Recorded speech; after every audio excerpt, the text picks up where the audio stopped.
भक्त ऐसे जाणा जे देही उदास गेले आशा पाश निवारोनी विषय तो त्यांचा झाला नारायण नावडे जनधन माता पिता निर्वाणी गोविंद से मागे पुढे काहीचा साकडे पडोने विषय तो त्यांचा झाला नारायण नावडे जनधन माता पिता तुका म्हणे सत्य कर्मा भावे साय घातली अभय नरकाचाणे विषय तो त्यांचा झाला नारायण नावडे जनधन माता पिता विठ्ठल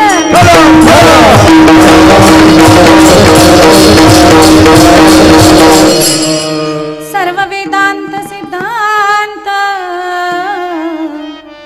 गोचरं तम गोचरं वामनं परमानन्दं सद्गुरुं प्रणतोऽस्म्यहम् समचरण सरोजं सान्द्र नीलाम्बुदाभं जघननिहितपाणिं मण्डनं मण्डनानां तरुण तुलसीमालां कन्दरं कञ्जनेत्रं सदय धवलहासं विठ्ठलं चिन्तयामि पाण्डुरङ्गाकर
त्यांच्या कृपादाने कथेचा विस्तार बाबाजी सद्गुरुदास तुका जयांचे केलिया स्मरण होय सकल विद्यांचे अधिकरण तेची बंधू श्री चरण श्री गुरूंचे ते नमस्कारुनी आता अलंकापुरी रम्य सिंहासनस्थं पदांभोज तेजं स्फुरन्ति प्रदेशं विदिन्द्रादि दैवं सदा स्तूयमानं समाधिस्थमूर्तिं भजे ज्ञानदेव नमामि सद्गुरुं शान्तं सच्चिदारम्भ परानन्द मीशमालंदि वल्लभम् ओम नमो ज्ञानेश्वरा Oh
परमेश्वरा करुणा करा दयाळ तुमचा अनुग्रह लादलो पावन झालो चराचरी मी गळा कुसरी काहीच नेणे बोलतो वचने अति भाविका एका जनार्दनी तुमचा दास त्याची आस पुरवावी नमो सद्गुरु तुकया ज्ञान दीपा नमो सद्गुरु सच्चिदानंद रूपा नमो सद्गुरु भक्त कल्याण मूर्ती नमो सद्गुरु भास्करा पूर्ण कीर्ती सेवे लागी सेवक झालो सेवे लागी सेवक झालो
तुका विष्णू नाही तुझा शरणागत दीनार्ते परित्राण परायणे सर्वस्यार्ती हरे देवी मुक्ताबाई नमोस्तुते विठ्ठल विठ्ठल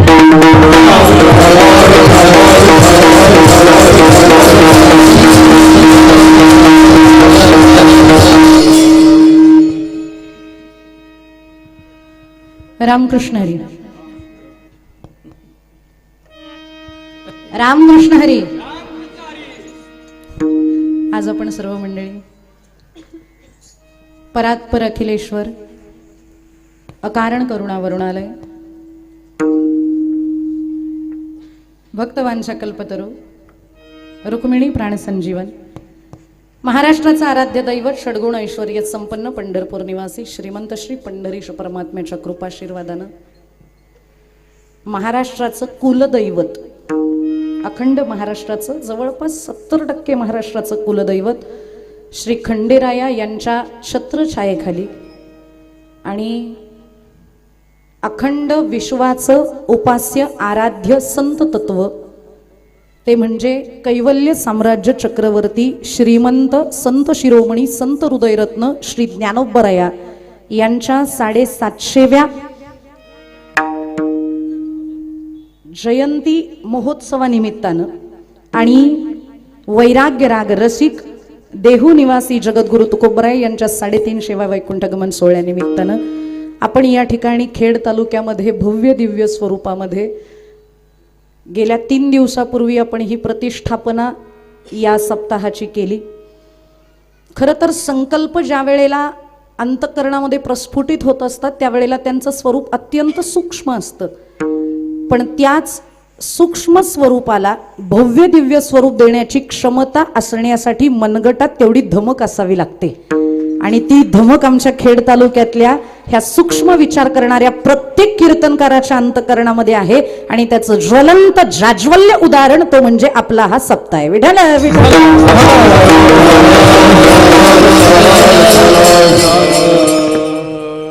विचार उत्तम असेल, संकल्प सत्य असेल तर त्या संकल्पाची परिपूर्ती करण्यासाठीचा प्रयत्न स्वतः दस्तूर खुद्द नारायणाला करावा लागतो. सत्य संकल्पाचा दाता नारायण सर्व करी पूर्ण मनोरथ.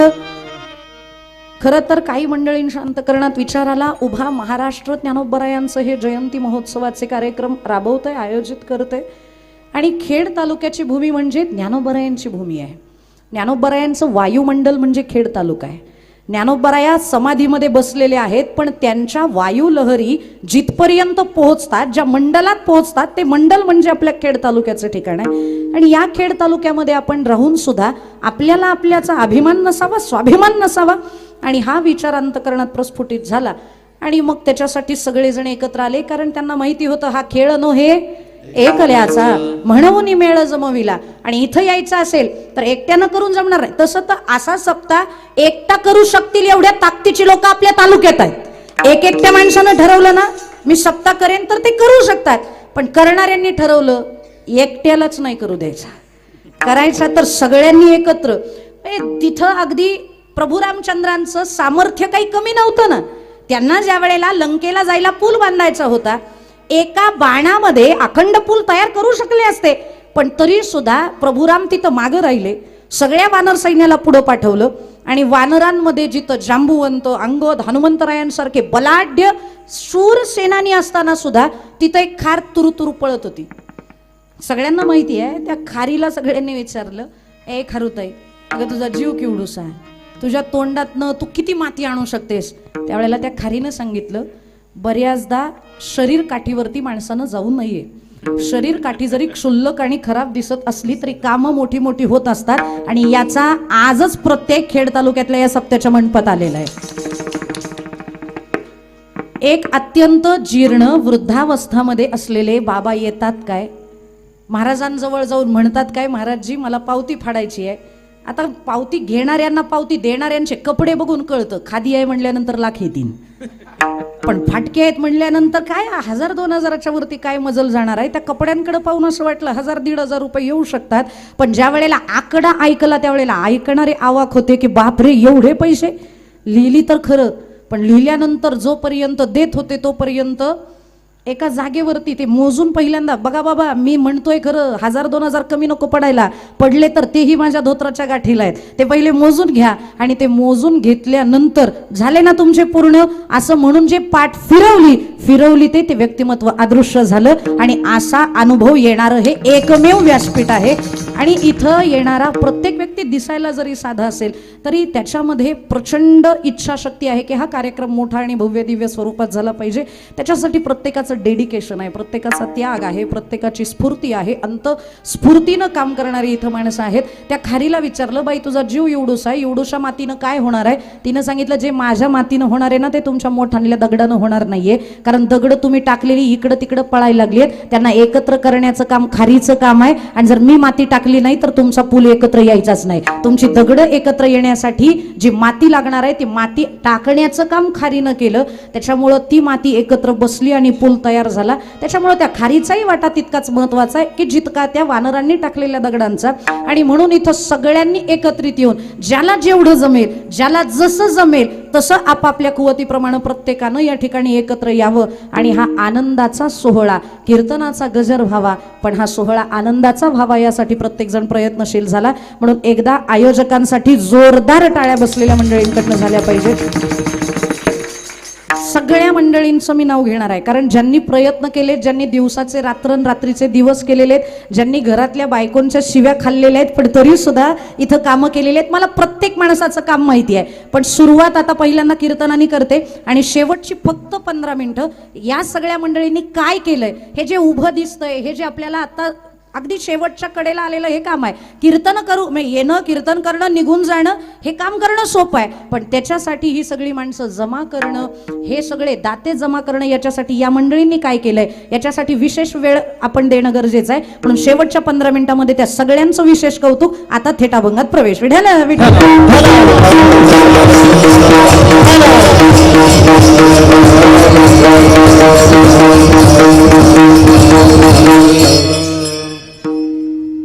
अभंगात प्रवेश करण्यापूर्वी वारकरी संप्रदायाच्या दंडकाप्रमाणे अभंगाचा अल्पसा परिहार द्यायचा तो असा.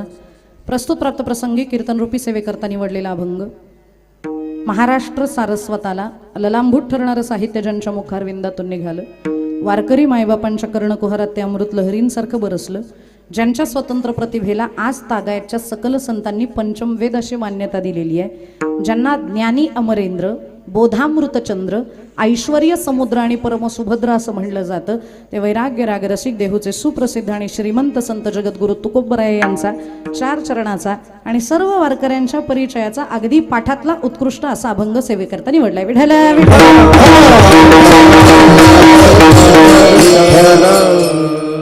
खरं तर हा सोहळा भक्तांचा आहे. मग जर आपण भक्तांचा सोहळा करतोय तर मग नेमके भक्त कोणाला म्हणावं हे आपल्याला माहिती असणं गरजेचं आहे. कारण भक्त कोणाला म्हणावं हे जर कळलं नाही तर गोष्टी अडचणीच्या ठरू शकतात. कारण साधू वेशामध्ये असणारे खूप आहेत, पण साधू तत्व जपणारी माणसं कमी असतात. त्याच्यामुळं साधू तत्व कोण जपतंय, साधू वेशात कोण आहे हे माहिती असलं पाहिजे. नाही तर बऱ्याच गोष्टी दिसायला एकसारख्या आहेत म्हणून त्याचा वापर आणि त्याचे फायदे आणि त्याचा परिणाम सारखा होईल असं नाही.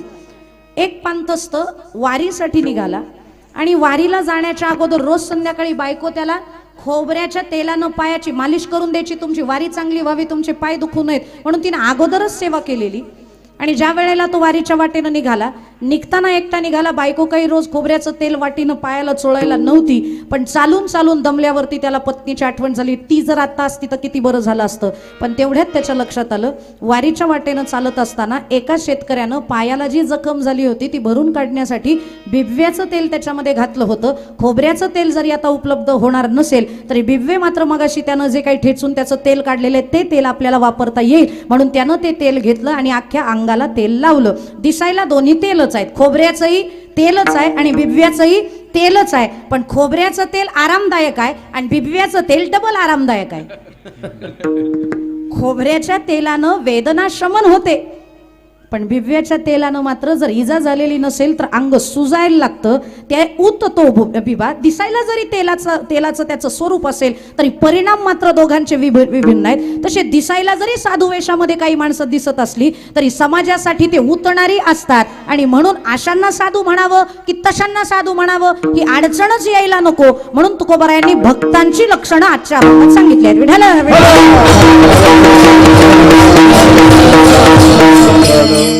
फार फार आपल्याला प्रमाण वारकरी संप्रदायामध्ये. आणि खरं तर तुकोबरायांचा गाथा ज्यानं वाचला नाही बाळा, मला बाटलीची सवय नाही.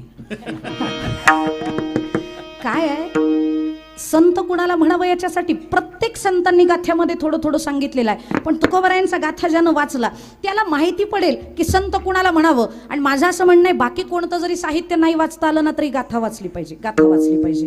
कारण गाथा हे एकमेव असं शास्त्र आहे, वाक्य बारकाईनं ऐका, विपर्यास होऊ शकतो माझ्या वाक्याचा. वारकरी संप्रदायामध्ये प्रस्थानत्रयीचं चिंतन करायला सांगितलेलं आहे वारकऱ्याला. प्रस्थानाचे 3 ग्रंथ, ज्ञानेश्वरी, एकनाथी भागवत आणि तुकोबांचा गाथा. पण त्याच्यामधला पहिला जो ज्ञानेश्वरी हा ग्रंथ आहे, या ग्रंथाची निर्मिती करत असताना गीतेचा आधार ज्ञानोबरायांना आहे. गीतेवरची टीका म्हणजे ज्ञानेश्वरी आहे. दुसरा ग्रंथ एकनाथी भागवत, भागवत शास्त्र प्रमाणभूत आहे, आधाराला आहे आणि त्याच्यावरच्या दशमस्कंदाचं विवरण म्हणजे एकनाथी भागवत आहे. पण एकमेव गाथा हा असा ग्रंथ आहे की ज्या ग्रंथाला आधारभूत ग्रंथ नाही तर त्याला आधारभूत अनुभव आहेत आणि अनुभव विशद करणारा एकमेव प्रस्थानत्रयीतला ग्रंथ तो म्हणजे तुकोबांचा गाथा आहे. त्याच्यामुळे गाथा आपण वाचला पाहिजे. माणसानं गाथा वाचलाय, नवल नाही हो, निसर्गानं गाथा वाचलाय. तुकोबरायांचं गाथा मंदिर आहे, मोठं नाही छोटं. मोठं सगळ्यांना माहिती आहे, सगळेजण आता त्या मोठ्याच मंदिरात जातात. पण त्या मंदिराच्या पाठीमागे इंद्रायणीकडे तुम्ही निघाले ना की एक छोटंसं, ज्या दगडावरती तुकोबराय बसले त्या दगडाचं अजूनही छोटं मंदिर तिथं अस्तित्वात आहे. आणि मोठेपणापेक्षा ज्या ठिकाणाला तुकोबरायांची चरण धुळी लागली आहे ती जागा महत्वाची. म्हणून पुढच्या गाथा मंदिरापेक्षा मागचं गाथा मंदिर मोठं आहे, त्याच्यामुळं त्या गाथा मंदिराला भेट द्यायला जा. तुकोबरायांच्या गाथा ज्या वेळेला सगळ्या देहूतल्या दुर्दैवी माणसांनी इंद्रायणीच्या डोहामध्ये बुडवल्या, तुकोबराया 12 दिवस तिथं अनुष्ठान करून बसले. इंद्रायणीचं पाणी प्यावन रोज इंद्रायणी माईला म्हणाव, माई माझ्या गाथा माघारी करा. माझ्या गाथा तुमच्याशिवाय कोणी माघारी करणार नाही. तुम्ही माय आहात, तुम्ही आई आहात आणि आईच्या अंतकरणाला लेकराची वेदना कळते. मी माझा उभं आयुष्य त्या गाथेसाठी घालवलेलं आहे, मला ती गाथा माघारी करा असं म्हणल्यावरती 12 दिवस तुकोबराया वाटच बघायचे की ती आई येईल आणि मला गाथा देईल. आता लोक म्हणायची तू काही येडा झाला. अरे त्या गाथा त्या कागदाच्या त्या 12 दिवस टिकणार आहेत का? हसायची लोक. तुकोबा म्हणले येडा तर येडा, पण मला माझ्या इंद्रायणी माईवर विश्वास आहे. 12 दिवस तुकोबारायांनी फक्त पाणी पिऊन अनुष्ठान केलं, गाथा काही वरती आल्या नाहीत. शेवटी 13व्या दिवशी तुकोबारायांनी विचार केला, जर माझे विचारच लोकांपर्यंत पोहोचण्यासाठी योग्य नसतील तर ते विचार निर्माण करणारं डोकं आणि शरीर सुद्धा जगात राहण्याच्या पात्रतेचं नाही, आज मी देहत्याग करणार. असं म्हणून तुकोबाराय 13व्या दिवशी सकाळी सकाळी देहत्याग इंद्रायणीच्या डोहातच करायचा. जिथं गाथा बुडवल्या तिथंच हा देह बुडवायचा. म्हणून तुकोबाराया उठून आपल्या देहत्यागाला प्रवृत्त होणार. एवढ्यात इंद्रायणी माई दगडासहित त्या वया घेऊन बाहेर आल्या.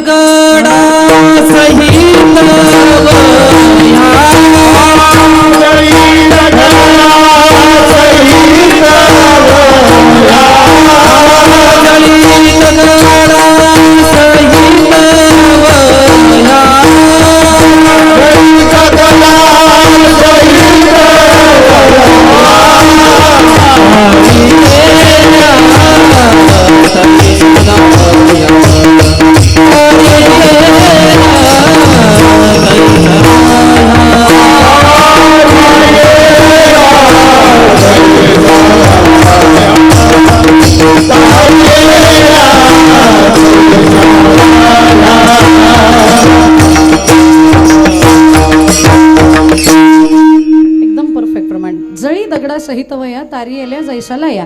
लाया जशा तरुणवर येतात तसं इंद्रायणी माईनं दगडासहित त्या गाथावरती आणल्या. आता इथून पुढचा प्रकार सगळ्यांना माहिती आहे. काही जणांनी त्या गाथा उचलल्या, डोक्यावर घेतल्या, मिरवणूक काढली. त्यात ज्यांना देण्याची इच्छा नव्हती ते घरी घेऊन आले. तुकोबारायांचं काहीतरी आमच्याकडे असावं. आजही चाकणला त्या गाथा बघायला मिळतात. गाडगे कुटुंबाकडे त्या गाथा आजही आपल्याला बघायला मिळतात. अजूनही कडूसमध्ये गंगाराम बुवा मवाळांच्या घरी त्या गाथा आणलेल्या आहेत असं सांगितलं जातं. अजूनही सुदुंबऱ्याला संताजी महाराज जगनाड्यांच्या घरी आपल्याला त्या गाथा बघायला मिळतात. सगळ्यांनी गाथा घेतल्या, वाटून नेल्या. पण सगळे निघून गेल्यावर तुकोबाने इंद्रायणीला विचारलेला प्रश्न. तुकोबाराया इंद्रायणीला त्या नदीला विचारतात, माई तुला जर माझ्या गाथा माघारीच द्यायच्या होत्या तर ज्या दिवशी बुडवल्या त्याच्या दुसऱ्याच दिवशी माघारी दिल्या असत्या तर काही बिघडलं असतं का? 12 दिवस या लेकराला फक्त पाण्यावरती तुम्ही ठेवलं असं का? त्यावेळेला इंद्रायणी माईचं उत्तर फार गोड आहे, लक्षपूर्वक ऐका. इंद्रायणी माई सांगते, तुकोबा लोक माझ्याकडे येतात आणि पाप टाकून निघून जातात. पाप धुतात माझ्यात येऊन लोक. लोकांचं पाप घेऊन घेऊन मी पण मलिन झालेली आहे. मग ते मालिन्य काढण्यासाठी कोणीतरी वारकऱ्यानं माझ्या काठावर बसावं, तुमचा गाथा वाचावा असं मला वाटत होतं. पण एकाही वारकऱ्यानं काठावरती माझ्या बसून तो गाथा वाचला नाही. उलट लोकांनी नकळतपणानं तुमची गाथाच माझ्यामध्ये बुडवून टाकली. जशी गाथा माझ्याकडे आली तसं 12 दिवस तुमच्या गाथेचं पारायण मी स्वतः केलं आणि पारायण केल्यानंतर त्या गाथा तुम्हाला माघारी केल्यात तुकोबा. म्हणून 12 दिवसाचा कालावधी. माणसांनी गाथा वाचाव्या नवल नाही तर नदीनं सुद्धा ज्यांच्या गाथा वाचलेल्या आहेत. मग जर नद्या गाथा वाचू शकतात तर आपण नद्यांनी गाथा वाचायला काय अडचण आहे? विठ्ठल म्हणून आपण एकदा का गाथा वाचली ना की आपल्याला साधू कोणते कळतं, आपल्याला संत कोणते कळतं, आपल्याला भक्त कोणते कळतं. तुकोबारायांचं याच आशयाचं प्रमाण आहे. भक्त कोणाला म्हणावं, भक्त कुणाला म्हणावं तर तुकोबाराय असं म्हणतात, ज्याच्यामध्ये जे रंजले गांजलेल्याचं दुःख बघतात तोची साधू ओळखावा, देव तेथेची जाणावा. पूर्वार्ध तुम्हाला माहिती आहे, जे का रंजले गांजले त्यासी म्हणे जो आपुले, तोची साधू ओळखावा, देव तेथेची जाणावा. मुक्ताबाईंना विचारलं संत कुणाला म्हणावं, भक्त कुणाला म्हणावं, त्यावेळेला मुक्ताबाई सांगतात, संत तोची जाणा जगे, संत तोची जाणा जगे.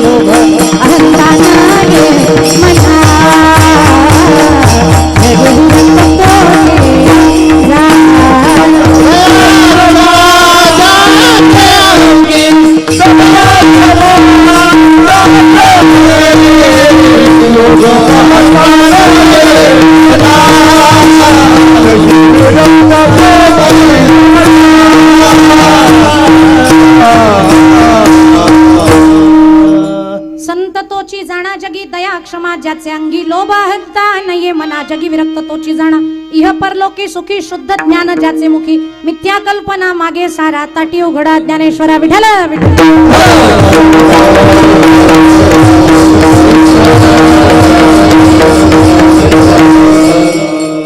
मुक्ताबाईला विचारल्यावर मुक्ताबाईनं ताटीतनं ज्ञानोबरायांना उपदेश करताना संत कुणाला म्हणावं हे सांगितलेलं आहे. मग ज्ञानोबरायांना विचारा, ज्ञानोबा संत कुणाला म्हणावं? ज्ञानोबरा या विशेष सांगतात, अहो देवानं सांगितलंय भक्त कुणाला म्हणावं. उघडा ना 12वा अध्याय. 12वा अध्यायामध्ये भक्तियोगच सांगितलेला आहे. भक्तियोग नाही, भक्तयोग सांगितलेला आहे. भक्ताष्टक आहे, भक्ताष्टक म्हणजे 8 श्लोक आहेत. त्याच्यामध्ये ब्रह्मचारी येतो, त्याला हात लावला, त्याला जवळ आलेला आवडत नाही कोणी. आता नाही ना ओरडायचा. हा, भक्ताष्टक सांगितलेला आहे. 8 श्लोक आहेत. भक्त कुणाला म्हणावं त्याच्यातला पहिला सगळ्या वारकऱ्यांच्या पाठातले असणारे, कारण 12वा अध्याय जवळपास सगळ्यांचाच पाठ असतो. त्याच्यामध्ये आपल्याला पहिला श्लोक सांगितलेला आहे. कोणाला म्हणावं भक्त? सुरुवात करतात, अनपेक्षः शुचिर्दक्षः उदासीनो गतव्यथः सर्वारंभ परित्यागी भक्तिमान्यः समे प्रियः यो न रुष्यति न द्वेष्टि न शोचति न कांक्षति शुभाशुभ परित्यागी भक्तिमान मे प्रियो नरः. याच्या पुढे जाऊन अजून सांगतात कोणाला म्हणावं? यस्मान्नो द्विजते लोको लोकांनो द्विजते च यः हर्षामर्ष भयद्वैगैर मुक्ते यः सच मे प्रियः. अजून पुढे जाऊन विचारलं, तुल्य निंदा स्तुतिर्मौनी संतुष्टो येन केनचित अनिकेतः स्थिरमतीर भक्तिमान मे प्रियो नरः. याला साधू म्हणावं जे सर्व समाजाकडे बघितल्यानंतर हे माझं विश्व आहे, या विश्वामधली सगळी माणसं ही माझी आहेत असं म्हणून त्यांच्यावरती जे प्रेम करतात त्याला साधू म्हणा, असं ज्ञानोबरायांचं मत. विठ्ठल विठ्ठल.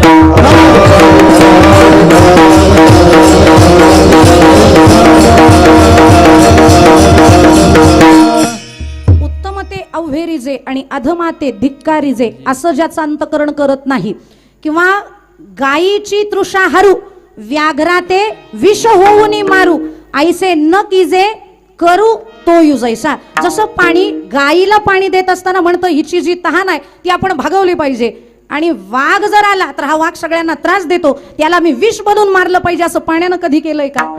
कधीच केलेलं नाही. कुणी या सगळ्यांसाठी मी तुमच्यासाठी खुली आहे, ज्याला जितकं लागेल त्यानं पाणी पिऊन जा, असं जशी नदी म्हणते, असं जसं पाणी म्हणतं तसंच साधूचं अंतकरण आहे. कोणीही या, कसेही या, आमच्याकडं खट या किंवा नट या, त्यांना उत्तम करण्याची जबाबदारी आमची आहे. खट नट यावे शुद्ध होऊन या जावे, हे साधूचं अंतकरण आहे. आणि हे भक्त असे असतात ज्यांना कुणाची निंदाही अपेक्षित नाही आणि कुणाची स्तुतीही अपेक्षित नाही. कुणी निंदा कुणी वंदा आमुचा स्वहिताचा धंदा असं म्हणून जे परमार्थ करतात, आणि एकटे परमार्थ नवल करतात नवल नाही तर माझ्या बरोबरीनं अजून अनेक जणांनी परमार्थामध्ये सहभागी व्हावं, आणि सहभागी झालेले माझे शिष्य नसावेत तर ते माझ्या सारखेच असावेत. आपणासारिखे करीती तात्काळ नाही काळ वेळ. आजकाल संप्रदायामध्ये शिष्य परंपरा वाढवण्यावर भर आहे. असं म्हणतात, हा माझा अनुयायी आहे, हा माझा व्हॉलेंटियर आहे, हा माझा भक्त आहे, हा माझा दास आहे. पण संतांनी ज्ञानोबरायांना काही जमलं नसतं का? ज्ञानोबरायांनी तर एका झटक्यात 3.5 लाख दास बनवले असते. कसे? चांगदेवांबरोबर आलेले. चांगदेव महाराज आले आणि ज्ञानोबरायांना गुरु करून घेतलं. मग जर मुक्ताबाई गुरु झाल्या, ज्ञानोबराय गुरु झाले, तर मग आपल्या गुरुचे गुरु ते आपले गुरु. मग त्यांच्या बरोबर आलेले 3.5 लाख हे ज्ञानोबरायांना म्हणता आलं नसतं का? हे माझे साधक आहेत बरं का, पण ज्ञानोबरायांनी सांगितलं ते माझ्या पाठीमागं लचंडच नको म्हणून मुक्ताबाईकडे पाठवलं. चांग्या पण माझ्याकडे नको, चांगदेवाला पण बाई तूच उपदेश कर. आणि मग चांगदेव म्हणतात, चांगदेव म्हणे आजी जन्मालो गुरुपुत्र झालो मुक्ताईचा, गुरुपुत्र झालो मुक्ताईचा.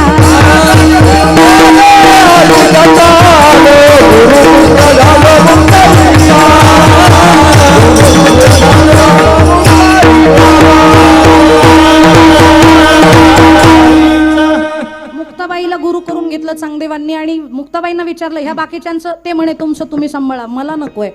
अनुयायी बनवण्याची परंपरा वारकरी संप्रदायाची नाहीये, तर आपल्या सारखंच त्या साधकाला बनवायचं ही जबाबदारी साधू संतांची असते. आणि साधक बनवायला अडचण काही नाही, हा माझा शिष्य असं म्हणायला अडचण काही नाही. पण ज्या वेळेला हे आमचे गुरु आहेत असं म्हणतात ना, त्यावेळेला गुरु वाढते, अहंकार वाढतो, आणि अहंकार हा परमार्थाच्या नाशाला कारणीभूत आहे. आणि म्हणून अहंकार नको आहे. परमार्थात थोडा जरी अहंकार झाला ना तरी परमार्थिक वाया जातो. तिळभरी जरी होय अभिमान मेरू तो समान भारदेवा. मी ज्या वेळेला माझ्या गुरूंकडे माझ्या आजोबांकडे पाठाला बसायचे, मी आजोबांना सहज विचारलं, आजोबा जर अभिमान न व्हावा तर तो तिळभर पण नसावा असं का प्रमाण आहे? ढिगभरी जरी होय अभिमान असं म्हणले असे तरी चाललं असतं ना, पण तिळभरीच का? त्यावेळेला त्यांनी सांगितलं तिळभर सुद्धा देवाला मेरू तो समान भारदेवा आहे. मग मी हसून विचारलं तिळभरानं काय फरक पडायचा आहे? थोडा जास्त असतं तर ठीक आहे, पण तीळ भरानं काय फरक पडायचा आहे. त्यांनी मला फार गोड उत्तर दिलं होतं. काय उत्तर दिलं होतं ते तुम्हाला सांगते. भजन करा विठाला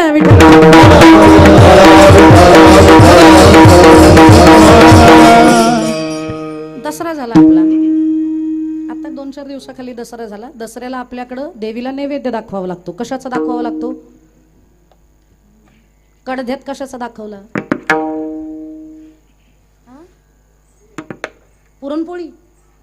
मग मोठ्याने बोला ना, एक तर माझं झालंय वय, मला ऐकू येईन आणि तुम्ही तोंडातल्या तोंडात बोलताय. कशाचा नैवेद्य असतो? खीर चपाती करतात. बरं, खीर चपाती करायची म्हणल्यावर भजी तळावी लागतात, पापड तळावे लागतात, कुरड्या तळाव्या लागतात, आणि हे देवीला नाही लागलं तरी बाईच्या जातील लागतं. त्याच्यामुळे हे सगळं तळायचं आहे. बरं, हे तळत असताना कढईमध्ये अर्धी कढईभर तेल घेतलंय आपण, आणि त्या कढईमध्ये भजी, कुरडई, पापडी तळून झालं. तळून झाल्यानंतर तेल शिल्लक राहतं का संपतं? शिल्लक राहतं. शिल्लक राहिलेलं तेल टाकून द्यायचंय की परत दुसऱ्या पदार्थासाठी कामी आणायचंय? टाकून दिली ती बाईच कसली. बाया संसारिक असतात, ते वापरायचंय, ते पुन्हा वापरायचंय. मग आता ते वापरायचंय म्हणल्यावरती पहिल्यांदा कढई गार करू द्यावी लागते. मग ती गार होईस तोपर्यंत माता माऊली असतात, ते इकडं कणिक मळायला घेतात.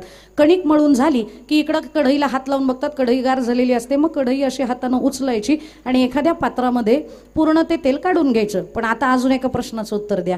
ज्या वेळेला कढईतलं तेल तुम्ही काढता त्यावेळेला फक्त अशी उभी करून ते तेल काढता की बोटानं व्यवस्थित चाटून पुसून तेल काढता? हसल्या म्हणजे तुम्ही चाटून पुसूनच काढता. चाटून पुसून व्यवस्थित ते तेल काढायचं, अजिबात तेल राहिलं नाही पाहिजे. बरं, याच्या पुढं जाऊन काही ज्या धोरणी बाया असतात ना, त्यांना तरी सुद्धा समाधान होत नाही. तरी सुद्धा त्यांना कढईला तेल दिसत असतं. मग त्या काय करतात माहितीये का? कणकीचा एवढा एवढा गोळा घेतात, त्या कढईत टाकतात आणि पार गोळसून अख्खं तेल त्या कढईचं काढून टाकतात. आता त्या कढईला तेल राहिलं का? आता त्या कढईला तेल राहिलं नाही. मग त्याच्यात 1 लिटर दूध तापवायला आता काही अडचण? खोटारड्या कुठल्या. कशा म्हणले तेल नाही? डोळ्यांना न दिसणार थोडंसं तेल त्या कढईला अजूनही राहिलेलं असतं. आता माझं पुढचं वाक्य नीट ऐका. कढईला चिटकलेला सूक्ष्माती सूक्ष्म तेलाचा अंश जर त्याच्यात आपण ती कढई न धुता लिटरभर दूध टाकलं तर अख्ख्या दुधाला नासवण्याची क्षमता ठेवतं. जर डोळ्याला न दिसणारा तेलाचा अंश लिटरभर दुधाला नासवतो तर आपल्या अंतकरणाला चिटकलेला तिळभर अहंकार हा आपल्या आयुष्यभराच्या परमार्थाला नासवण्याची क्षमता ठेवतो. आणि ते परमार्थाचं दूध नासू नये म्हणून अहंकार घालवा. आणि ज्याला अहंकार झाला तो वाया गेला. अहंकार झाला तुका म्हणे वाया गेला, तुका म्हणे वाया गेला, तुका म्हणे वाया गेला.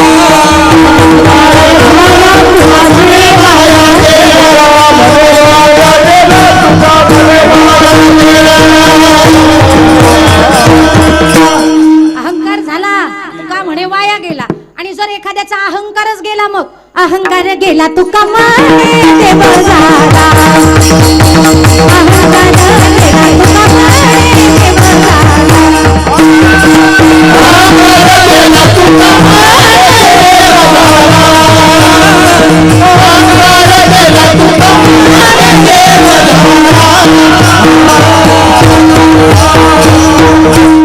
अहंकार गेला. आम्हाला हेच ऐकायचं होतं. अहंकार गेला तुका म्हणे देव झाला. तालुक्याला पण जवळपास निम्म्या माहिती नव्हतं हे रत्न तालुक्यात आहे ते. अहंकार गेला तुका म्हणे देव झाला. अहंकार गेला की त्याला देव बनण्याची क्षमता येते, पण त्यासाठी परमार्थात अहंकार नसला पाहिजे. परमार्थातला अहंकार लोकांमध्ये गेल्यावरती येतो. आणि म्हणून तुकोबराय म्हणतात, येणे सुखेरुचे एकांताचा वास, नाही गुणदोष अंगा येतो. मग कुठं जायचं भजनाला? वृक्षवल्ली आम्हा सोय रे वनच्या रे, वृक्षवल्ली आम्हा सोय रे वनच्या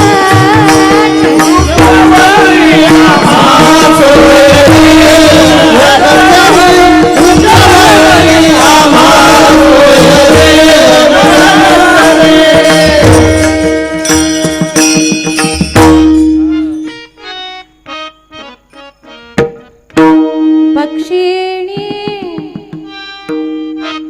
सुस्वरे आणविते वृक्षावल्ली आम्हा सोय रे. म्हणून अजून एक प्रमाण आहे. करावा चिंतने, एकांतवासी गंगा स्नाने, देवाच्या पूजने प्रदक्षिणा तुळशीच्या. लोकांमध्ये परमार्थ केला आणि लोकांनी वा असं म्हणलं की अहंकार येतो. आणि हे वा नको आणि ती निंदा पण नको. एखाद्याला नाही जमलं की ह्याला काही येतंय असं म्हणलं की परत रागारागात परमार्थही काही जण सोडून देतात. ब्रह्मी ब्रह्मरस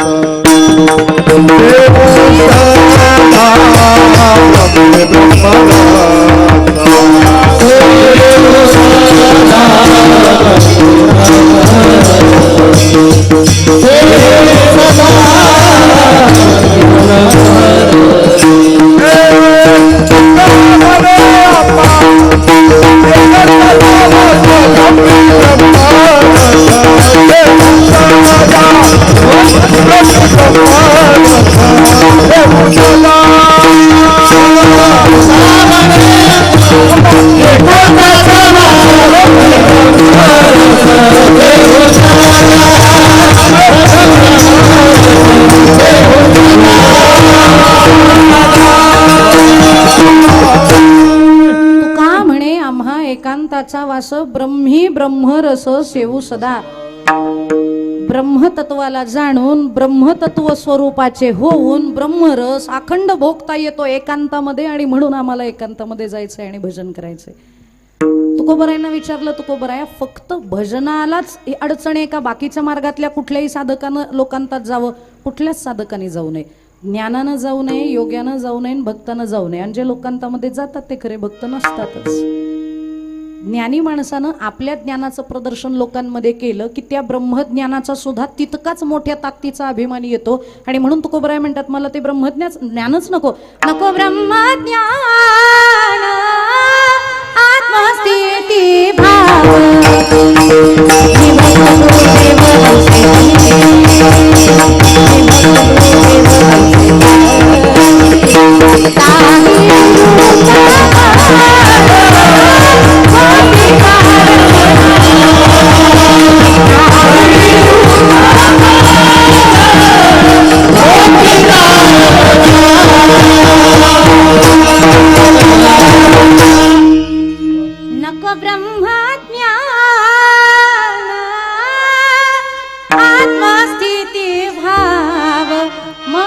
भक्त तू देव ऐसे करी. ते ब्रह्मज्ञानच नको. ज्ञानानं अहंकार येणार आहे.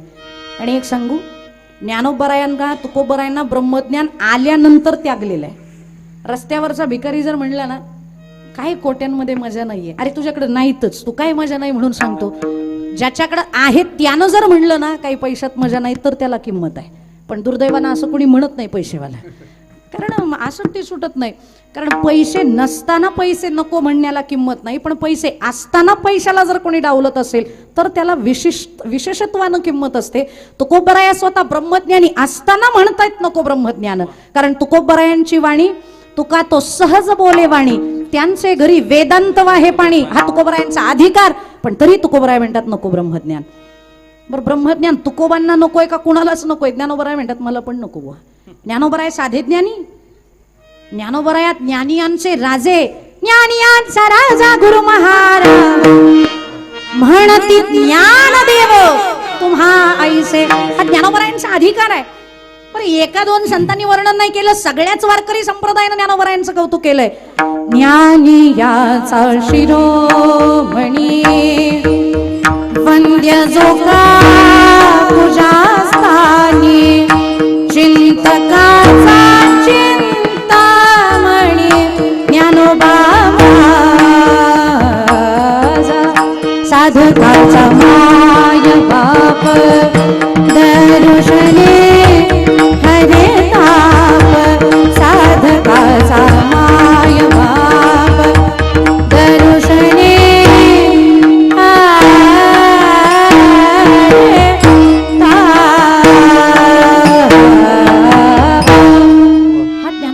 अधिकार आहे. नामदेव महाराज म्हणतात, ऐके ज्ञान चक्रवर्ती तू तव ज्ञानाचीच मूर्ती, तू जे पुससी आरती ते कळली मज. हा ज्ञानोबरायांचा अधिकार. जनाबाई म्हणतात, ज्ञानाचा सागर सखा माझा ज्ञानेश्वर. ज्ञानियांचे राजे ज्ञानाचा सागर आहे. पण ते ज्ञानोबराय साधकाला म्हणतात नको नको, ज्ञान नको. का नको? नवल अहंकाराची गोठी, विशेष न लगे अज्ञानापाठी, सज्ञानाच्या झोंबे कंठी नाना संकटी नाचवी. त्याच्यामुळं ज्ञानच नको बा, ज्ञानच नको. मग योग्यानं लोकात जावं का? ज्ञानोबराया योग मार्गानं सुद्धा गेले. ज्ञानोबरायांचा जितका योग मार्गातला अधिकार, ज्ञानोबरायांचा तर अधिकार योग मार्गातला माहितीच आहे. योगी सुद्धा ज्यांना माऊली म्हणतात. ज्ञानराज माझी योग्यांची माऊली, तेने निगमवल्ली प्रगट केली. संतांनी वर्णन करावं माझ्या ज्ञानोबांचं नवल नाही. आता आपला भाग म्हणजे नेमाचं भजन करणारा भाग आहे.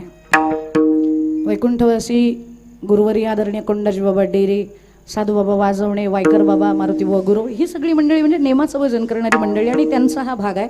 त्या नेमाच्या भजनामध्ये समाधी नावाचं एक प्रकरण येतं आणि त्या समाधीमध्ये ज्ञानोबरायांचा योगातला अधिकार दस्तूर खुद्द पांडुरंगानं रुक्मिणीला सांगितलाय. काय म्हणतात पांडुरंग ज्ञानोबरायांबद्दल? देव म्हणती रुक्मिणी, देव म्हणती रुक्मिणी,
योगी देखिला नयनी, हेची ज्ञान संजीवनी, जाण त्रैलोक्यासी, धन्य धन्य धरातळी जो याते दृष्टी ते न्याहाळी, तो वाहात येईल टाळी वैकुंठ भुवनासी. हा ज्ञानोबरायांचा अधिकार स्वतः पांडुरंगानं वर्णन करावा.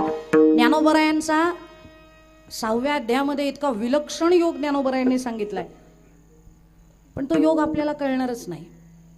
ज्याला योग कळला तो चुकून योगायोगच समजावा, कारण योग कळणं अवघड आहे. तो वैरीकडे धनुर्धरा आसनाचा उभारा, शक्तिकरी उजगरा कुंडलिनी आहे, नागाची पिले कुंकुमे आले, वळण घेऊन आले से जे जैसे तैशी ते कुंडलिनी मौटक्या उटवळणी अधोमुख सर्पिणी जायली जायसी, विद्युलतेची वेडी वनिजवाळांची गडी, पंधऱ्याची चौकडी घोटी वजायसी, तैशी सुबु दाटली फुटी होती दाटली, वज्रासनेची मुडली सावध होय, ते तर नक्षत्र जैसे उलंडले, सूर्याचे आसन मोडले, तेजाचे बीज विरुडले अंकुरेसी, तैसी वेडिया ते सोडती कवतिके अंग मोडती, कंदावरी शक्ती उठली दिसे. उपयोग काय? नागिणी उत्साहे नवहिद्वारे निरोधून नाडीत्रया माझी सुषुम्ना संचरण न साधे हा मार्ग ऐसे बोलती मुनिजन नरहरी चिंतने सहज मुक्ती स्थान गा. हे एवढं सगळं करायला जमेल का आपल्याला? ऐकायचं म्हणलं तरी बऱ्याच जणींनी तोंड बारी केलीत, काय बोलती कुणास ठाऊक, काहीच कळना. आपल्याला ऐकायला नको वाटतो हा मार्ग. योग मार्गाने जायचं म्हणलं तर त्याचे 8 अंग कळावे लागतात. यम, नियम, आसन, प्राणायाम, प्रत्याहार, धारणा, ध्यान, समाधी. समाधीपर्यंत पोहोचायचं असेल तर आपल्याला पहिल्यांदा शरीराची ठेवण कळाली पाहिजे. 72,000 नाड्या, 3.5 हाताचा मऊ टावटके हा देह आहे. त्याच्यामध्ये 25 नाड्या महत्वाच्या, त्याच्यातल्या 3 नाड्या अति महत्वाच्या, ज्या प्राणायाम करण्यासाठी वापरतात. पूरक, कुंभक, रेचक करताना 3 नाड्यांचा उपयोग होतो. इडा, पिंगला आणि सुषुम्ना. इडा कुठली ती माहिती नसते, पिंगला कुठली ती माहिती नसते. रोज त्यांनी श्वास घेतोय, पण कुठली इडा कुठली पिंगला नाही माहिती. सुषुम्ना मध्येच कुठं उगवली नाही माहिती. हे सगळं किती अवघड आहे, क्रिटिकल आहे. त्याच्यामुळे हे जमणार नाही आम्हाला. बरं, त्याच्यासाठी तो पूरक कुंभक करायचं म्हणजे काय करायचं? एका नाडीनं आत घ्यायचं आहे, दुसरीनं साठवायचं आहे, तिसरीनं ठेवायचं आहे. कुंभकाचे पण 2 प्रकार, एक आंतरकुंभक, एक बहिर्कुंभक. हे झाल्यानंतर पुन्हा प्राणायामाचे 2 प्रकार आहेत, अगर्भ आणि सगर्भ. तोही 3 क्रिया या झाल्यानंतर 3 बंद साधावे लागतात. मूळ बंद, जालंधर बंद, ओडियाना बंद. हे 3 बंद साधल्यानंतर पंचप्राण, अपान प्राण, समान व्यान, उदान, याच्यातले 2 प्राण एकत्र होतात. त्यांचं आकर्षण घर्षण होतं, त्यानं जठराग्नी प्रदीप्त होतो आणि उष्णतेनं व्याकुळ झालेली महाकुंडलिनी शक्ती क्रमाक्रमानं स्वादिष्ठान, मणिपूर, अनाहत, विशुद्ध, सहस्रार एकेका घरात जाते. ती पश्चिमेकडील मार्गाकडून सरळ निघून मेरूचं उल्लंघन करून समाधी अवस्थेपर्यंत पोहोचते. आणि समाधी लागली की हा मार्ग जमला. जमेल ना एवढं करायला? बस इथंच क्विट. आम्हाला या मार्गानं जायचंच नाही, जायचंच नाही आम्हाला या मार्गानं. आणि ज्ञानोबराया उघडपणानं हरिपाठात सांगतात, योग याग विधी येणे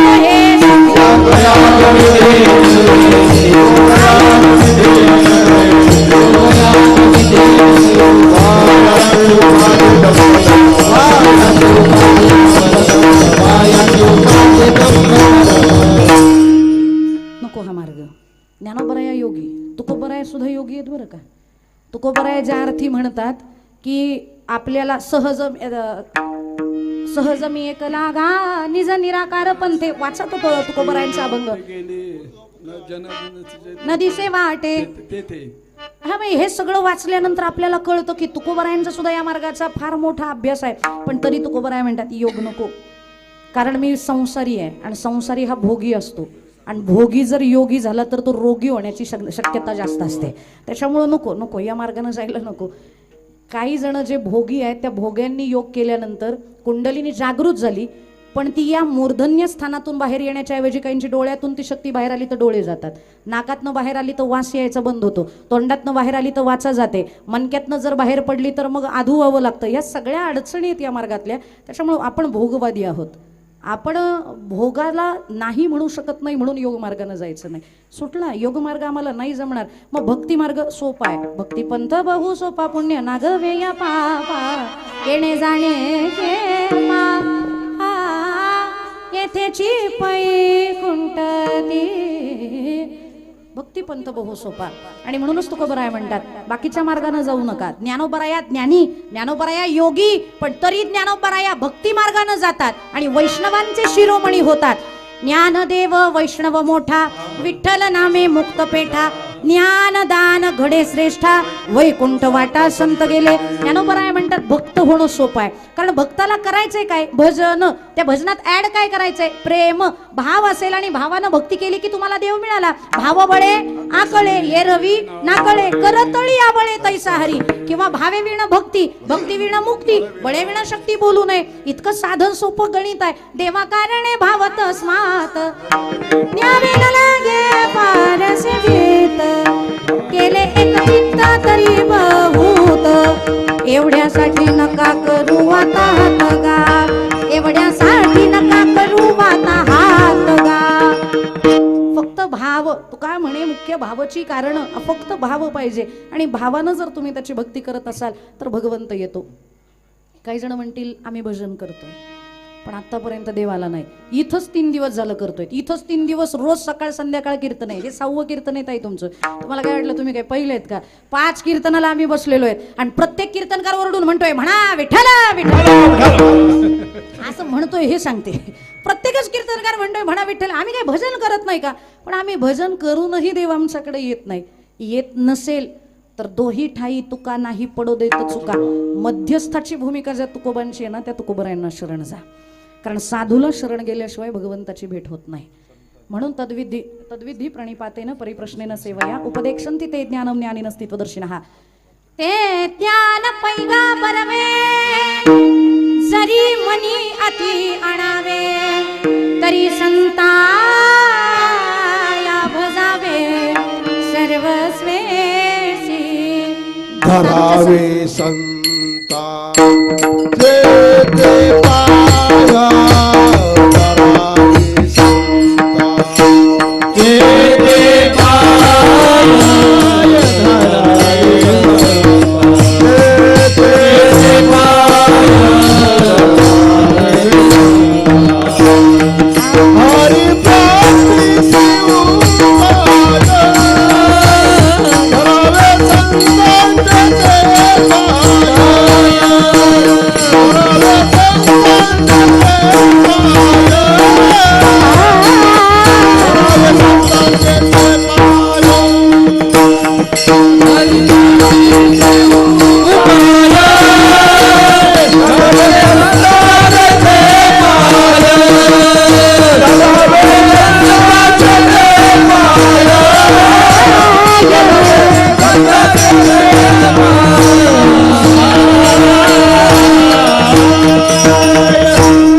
हरि भक्ति शिव धरावे संता उपाय धरावे संताचे ते पाय, सद्गुरु वाचून सापडेन सोय. धरावे ते पाय आधी आधी.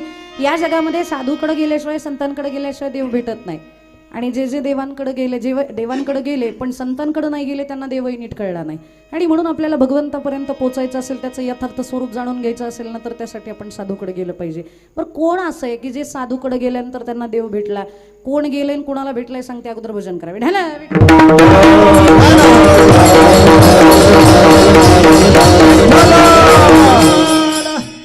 जे खऱ्या भक्तांच्या संगतीत गेले त्यांना भगवंताची भेट झाली. दामाजी शेठ जे नामदेव महाराजांचे वडील, रोज देवाला नैवेद्याचं ताट करायचं, देवाला नैवेद्य जेवू घालायचं आणि घरी येऊन आपण जेवण करायचं. बरेच दिवस ही प्रथा परंपरा चालू होती, त्याच्यामुळं देवाला सवय लागली दामाजी शेठांच्या हातनं जेवण करायची. आणि नेमका पडला दुष्काळ. दुष्काळ पडल्यावरती स्वतः उपाशी राहावं, पण देवाला मात्र नैवेद्य घेऊन जावा, देवाला नैवेद्य खाऊ घालावा आणि माघारी यावं, ही दिनचर्या दामाजी शेठांची. एक दिवशी काही लोक दामाजी शेठांकडे आली आणि सांगितलं की तुमच्या घरामध्ये तुम्ही कामाला आहेत बिदरच्या बादशाकडे, त्याच्यामुळे जमतंय, आमच्याकडे काहीच नाही घरात राहिलेलं, काही मिळालं तर बघा थोडंफार आमच्यासाठी. त्यांनी सांगितलं तो बादशाह आहे, तो बिदरचा बादशाह आहे, ते काही छत्रपती नाही तुमच्यासाठी देतील म्हणायला, पण त्यानं जरी दिलं नाही तरी मी देऊ शकतो.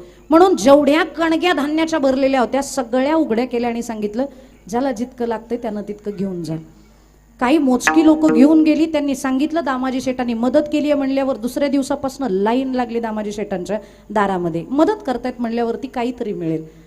शेवटी त्यांनी सांगितलं बाबा होतं तेवढं कालच लोकांनी संपवलं, मग आता काय करावं, आलेला याच्या घरातनं विनमुख नाही गेला पाहिजे. त्यांनी बायकोला सांगितलं तुझे दागिने आपण मोडूयात आणि त्याच्यातनं जे काही अन्नधान्य आपल्याला विकत घेता येईल ते आपण या लोकांना देऊयात. तीही एका क्षणात म्हणली काही अडचण नाही, कारण लोकांचं जगणं महत्वाचं आहे, माझं नटणं महत्वाचं नाही, असं म्हणणारी प्रत्येक स्त्री असली पाहिजे. जर माझ्यामुळं एखाद्याचं घर आबाद होत असेल तर त्यासाठी मी माझे दागिने मोडायला तयार.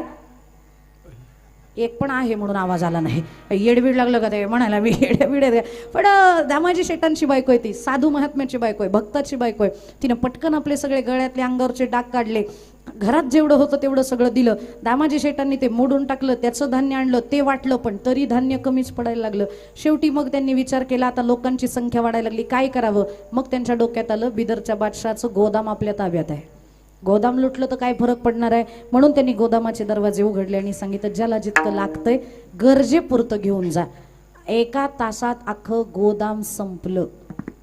गोदामाचा दरवाजा उघडताना क्षणभर तरी दामाजी शेठांनी विचार केलाच असेल की बिदरच्या बादशाचं गोदाम मी उघडून मोकळं करतोय, लोकांना देतोय, त्याला जर कळलं तर तो मला फासाला लटकवणार आहे. हे त्यांना काही माहिती नसेल का हो, त्यांच्या मनाला हा विचार शिवला नसेल का. पण हा विचार अंतकरणात आला तरी सुद्धा दामाजी शेठ स्वतःला समजावून सांगत होते माझ्यामुळं जर ही हजारो लोक वाचणार असतील आणि त्यांच्या वाचण्यासाठी जर मला जीव गमवावा लागत असेल ना तर ती सुद्धा माझी तयारी आहे, असं म्हणून त्यांनी कुलूप उघडलेलं आहे. यालाच भक्त असं म्हणायचं असतं.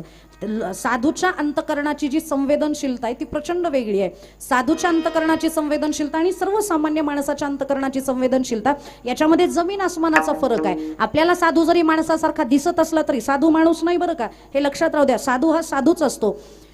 समुद्रा म्हणू नये नद्या, पाषाणा म्हणू नये लिंगा, साधू नवती जगा माणसा, संत नवती जगा माणसाच्या सारिखे.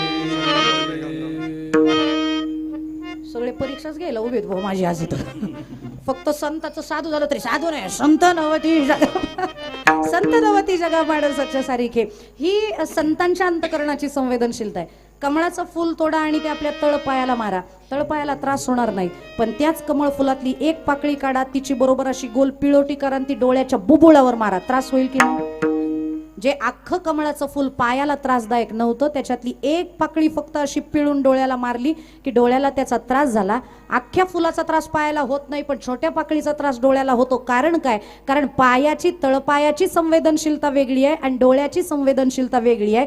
तळपायाची संवेदनशीलता म्हणजे सर्वसामान्य माणसाच्या अंतकरणाची संवेदनशीलता आहे आणि त्या पाकळी लागल्यानंतर ज्याला त्रास होतो त्या डोळ्याची संवेदनशीलता म्हणजे साधू महात्म्याच्या अंतकरणाची संवेदनशीलता आहे. साधू महात्म्याला लोकांचं वाटोळं झालेलं बघवत नाही आणि म्हणून स्वतःच्या देहत्यागाची तयारी दामाजी शेठांनी केली. एका तासामध्ये सर्व बिदरच्या बादशाचं जे गोदाम आहे ते लोकांनी खाली केलं आणि मग जसं काही सैनिकांना हे कळलं, सैनिक आले, त्यांना उचलून घेऊन गेले.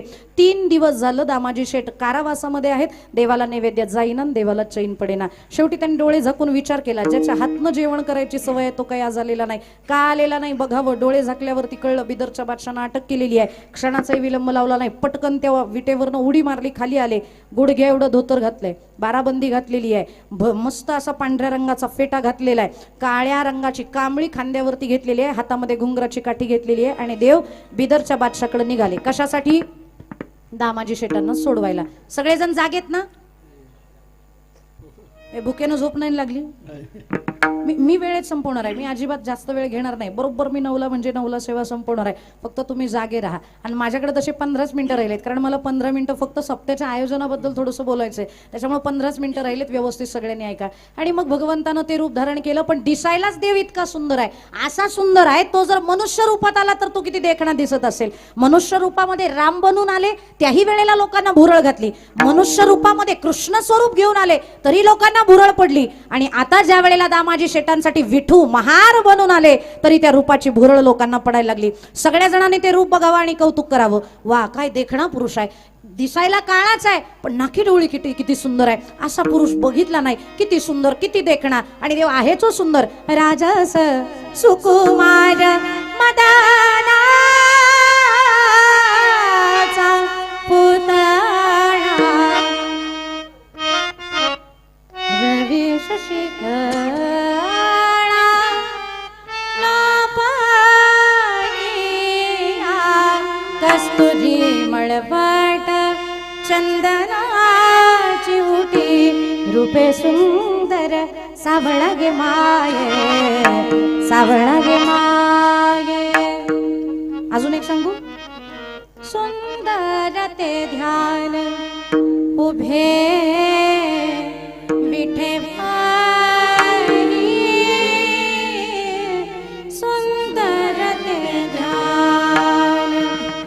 अजून एक सांगू. नको, तुम्हाला अंगाई वाटायची माझं गाणं म्हणजे. पंढरीचा निळा लावण्याचा पुतळा, पंढरीचा निळा. देव दिसायला सुंदर आहे. त्याला बघितल्यानंतर सगळ्यांना भुरळ पडली. आले बिदरच्या बादशाच्या दरबाराच्या बाहेर. द्वारपालांनी ते रूप बघितलं आणि चर्चा करायला लागले. इसकी आंखें तो देखो, कमल की पंखुड़ियों की जैसी इसकी आंखें हैं. एक म्हणला, अरे आंखें क्या देखते हो, इसकी नासिका तो देखो, इसकी नासिका कितनी सरल रेखा है. एक जन अरे वो छोड़ो, इसके गाल तो देखो, जैसे दोनों बाजू में दो दो सेब रखे हो, कितने अच्छे दिखते हैं. आणि मग ह्या दोघांनी तिघांनी कौतुक करायला चालू केलं. आणि त्याला आडवायचं सोडून त्याला आत जाऊ दिला. चौथा म्हणला, अरे चुप बैठो, उसे रोकना था. एक जण म्हणला, आता गप्प बस, ते निम्म्यापर्यंत गेले. आता अडवलं तर कुठं न होईन, बिदरचं बादशा कामावरनं काढून टाकेन, जाऊ दे त्याला आतमध्ये.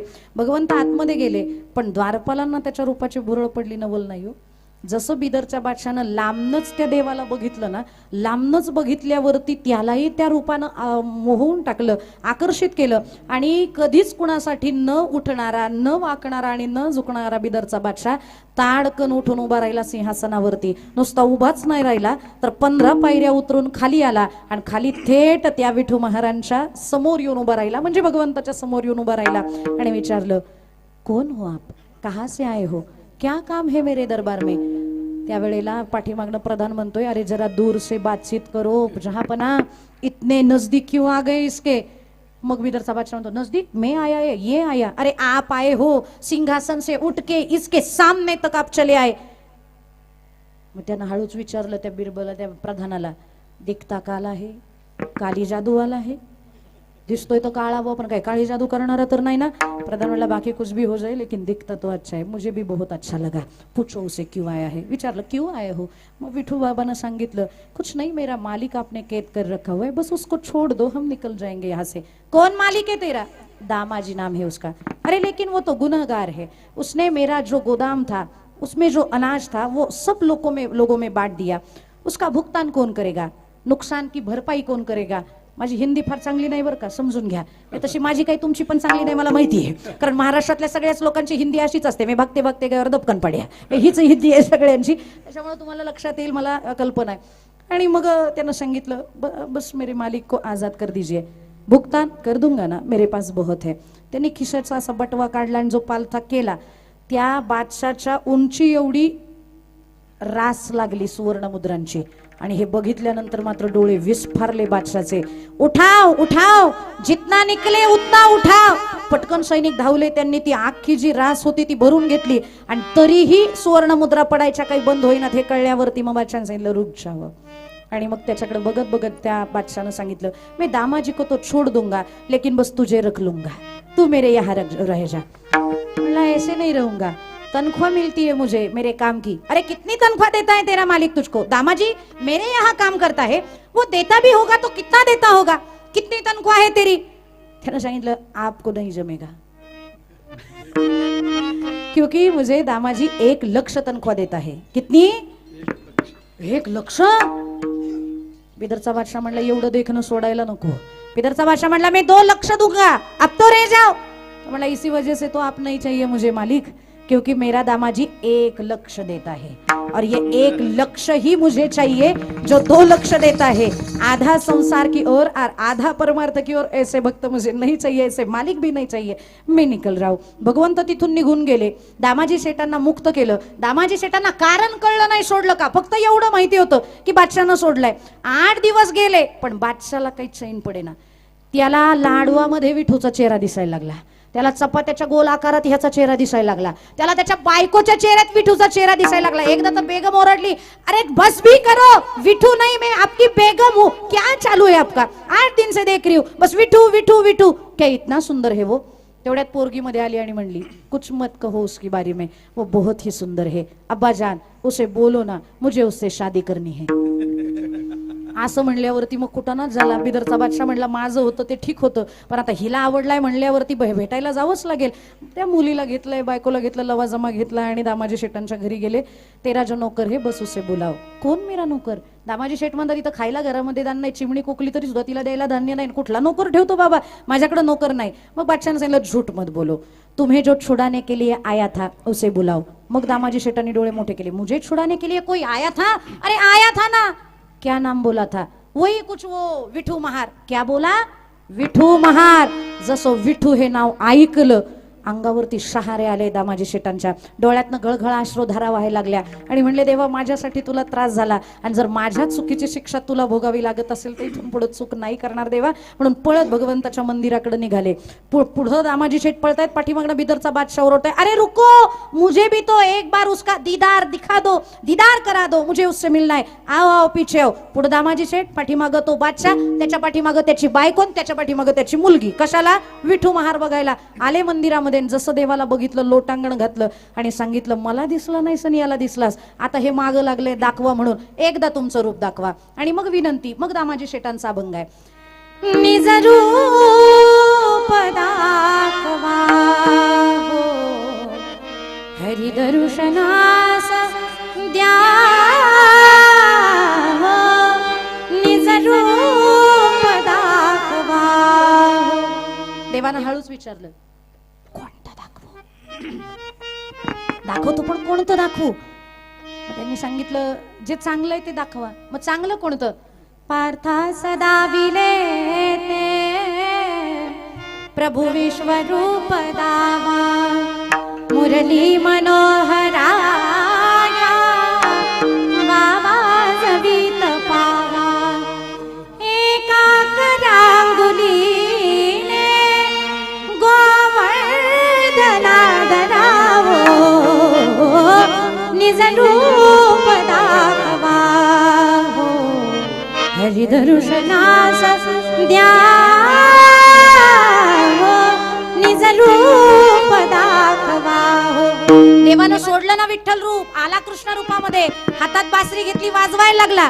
बिदरच्या बादशाहनं नीट बघितलं आणि म्हणतो, ये भी सुंदर है लेकिन उसके जैसा सुंदर नहीं है, मुझे उसी को ही दिखाओ। अरे वो कौन? राम। मग देवाला सांगितलं बाबा राम रूप दाखव रे याला। राम रूप दाखवलं, बोला ये भी नहीं था, वो अलग ही था, वो दिखाओ। वो मग नरसिंह दाखवलं, अरे ये तो बहुत भयानक है, ये भी नहीं था। सगळीच दाखवली, वामन, नरसिंह, राम, कृष्ण सगळी दाखवली। मग मात्र काही त्याला ती पटेनात आणि मग शेवटी विनवणी केली दामाजी शेटांनी, मला सोडवण्यासाठी याला जे दाखवलं ते दाखवा, राजभ्रम पटू द्या की तुम्ही तेच होतात। राजभ्रमा पटू द्या, प्रत्यक्ष एकवार,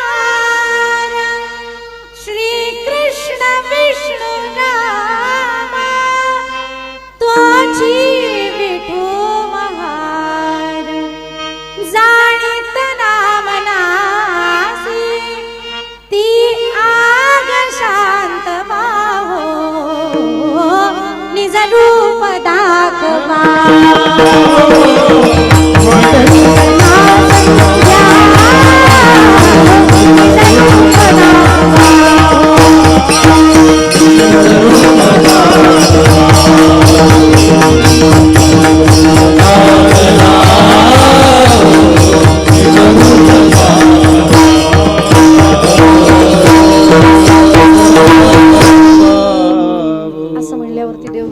महारूपात आले, पुन्हा एकदा गुडघे एवढं धोतर, पुन्हा बाराबंदी, पुन्हा पांढऱ्या गुगलचा गंध. गुगलचा म्हणजे गुगलचा गंध कळला ना? गुगल पण सांगताय your last destination is Vitthal. तुमचं शेवटचं डेस्टिनेशन विठ्ठलच आहे, पण आपल्याला कळत नाही, हे दुर्दैव आहे. त्या गुगलचा गंध त्यानं लावला, भला मोठा बुक्का कपाळावरती लावला, आणि ज्या वेळेला विठू महारूपात देवाले काठी टेकत टेकत त्यावेळेला तो बादशाह ओरडायला लागला, यही थावो असं म्हणत जवळ गेला, लोटांगण घातलं, मिठी मारली आणि मिठी सोडवली दामाजी शेटानी. अरे जरा अंतर रखो जहापना, मालिक है ये हमारे. ठीक आहे, पण पाठीमागनं पोरी आली चिमटा काढते, अब्बूजान पूछो ना. तिचं राहिलं ना, याचं झालं रूप दाखवलं, पण हिचं राहिलं, अब्बूजान पूछो ना. मग त्यानं, दामाजी इसे पूछो ना मेरा दामाद होगा क्या, पूरा बिदर का राज्य दे दूंगा इसको, बोलो बोलो पूछो. तो म्हणला, अरे अख्ख्या पृथ्वीचा मालक तो, तुझ्या बिदरच्या काय घेऊन बसलास. पण तरी सुद्धा त्याच्या परस्पर सांगतो जमायचं नाही का, कारण 16,108 जणी भांडायला माझ्या घरी येतील, त्याला पहिलेच काही लटंबळ कमी आहे, नाही जमायचं असं म्हणून निघून गेला बिदरचा बादशाह. पण तो निघून गेल्यावर दामाजी शेटांनी देवाला विचारलेला प्रश्न, देवा आयुष्य गेलं की रे तुला जीव घालता घालता, त्याला दिसलास आणि मला दिसला नाहीस, त्याला दर्शन पहिले दिलं मला दिलं नाहीस, पर त्याला दाखवताना सगळी रूप दाखवली, मला साधा विठू रूपात कधी दिसला नाहीस, असं का रे देवा. त्यावेळेला भगवंताचं उत्तर आहे, मी भक्ताला मिळेल नवल नाही, पण माझ्या भक्ताचा संग ज्याला झालाय मला त्याच्या इच्छा पूर्ण कराव्याच लागतात, आणि म्हणून मला त्या बिदरच्या बादशाला रूप दाखवावी लागली. जर भक्ताच्या संगतीमध्ये राहून बिदरच्या बादशाला देव कळू शकतो, तर आपण भक्ताच्या संगतीत राहिल्यावर आपल्याला पांडुरंग दिसायचा नाही का, भेटायचा नाही का. जर भेटेल असं वाटत असेल तर भजन करा, विठ्ठल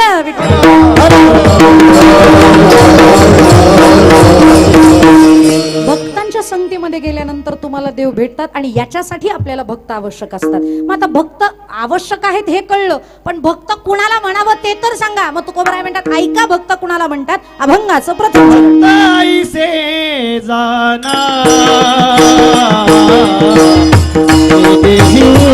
उदास हो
भक्ताईसे जाना जे देही उदास गेले आशा पास निवारुनी. घड्याळच बंद पडे ना माझं. हे बंद पडे ना, पडावा अशी इच्छा आहे माझी. ते बरोबर 8:45ला बंद पडावं म्हणजे अजून आहेत 15 मिनटं, अजून आहेत 15 मिनटं असं वाटलं असतं, पण वेळ माझ्याकडे खूप कमी आहे. तुकोबारायांचा अभंग फक्त भक्त याच्यावरती अख्खं आयुष्य निघून, फक्त भक्तांची गरज काय हेच आत्तापर्यंत आपण बघितली आहे. भक्त कोणाला म्हणावं हे बघितलं आणि भक्तांची गरज काय हे बघितली, पण भक्तांचं जे लक्षण आहे, लक्षणं पण दोन आहेत, एक बाह्य लक्षण आणि एक अंतर्लक्षण. याच्यामध्ये अंतर्लक्षणाचा विचार केलेला आहे तुकोबारायांनी, तो बघायचा आहे आपल्याला, पण आपल्याकडे वेळ राहिलेला नाहीये. फक्त एका वाक्यात सांगते, जे उदास असतात त्यांना भक्त म्हणतात. उदास म्हणजे पार फुटलिया गौरी तैसा दिसे तोंडावरी, याला उदास म्हणत नाहीत. मग उदास म्हणजे काय? उद म्हणजे वरती, आस म्हणजे राहणे, असणे, जे वरती राहतात, वैचारिक पातळीनं जे बाकीच्यांपेक्षा उच्च स्तरावरती वास्तव्य करतात त्यांना उदास असं म्हणतात. त्यांचा जगाकडे बघण्याचा दृष्टिकोन, त्यांच्या लेखी विश्व हे छोटं आहे, त्यांच्या लेखी जगत हे छोटं आहे. का मग कसं ते तुम्हाला सांगते. एका माणसानं सहज मित्रांना सांगितलं, अरे मी परवा दिवशी घोडा बघितला, पण घोडा कुत्र्या एवढा होता.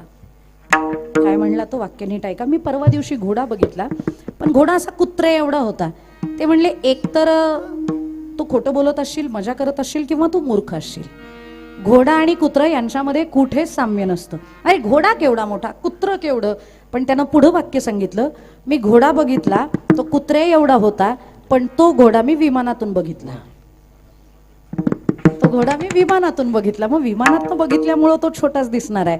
जसं उंचीवरती गेल्यानंतर गोष्टी छोट्या दिसायला लागतात ना, तसं वैचारिक पातळीवरती संत सध्या इतक्या उंचीवरती आहेत की त्यांना सर्व जगत हे अत्यंत छोटं दिसतंय, तोकडं दिसतंय. कारण त्यांना माहिती आहे याच्यापेक्षा सर्वात मोठं तत्व म्हणजे ब्रह्मतत्व आहे, आणि ते ब्रह्मतत्व म्हणजे आम्ही आहोत. अहम निर्विकल्पो निराकार रूपो विभूत्वच सर्वत्र सर्वेंद्रियाणां न चासंगतम नैव मुक्तिर्नमेयः चिदानंद रूप शिवोहम शिवोहम.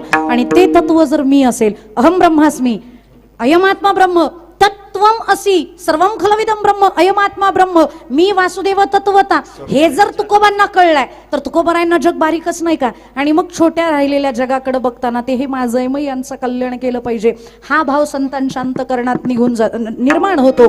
त्यांच्या अंतकरणातल्या ज्या बाकीच्या विकारांची असते ती निवृत्ती होऊन जाते आणि जगाचं कल्याण त्यांच्या अंतकरणात प्रविष्ट होतं. आणि म्हणूनच ज्ञानोबा आहे स्वतःबद्दल एक वाक्य म्हणतात, विश्वाचे आरता माझ्या मनी प्रकाशले, अवघेची झाले देह ब्रह्म, अवघेची झाले देह ब्रह्म. विश्वाचे आर्त माझ्या मनी प्रकाशले, विश्वाचे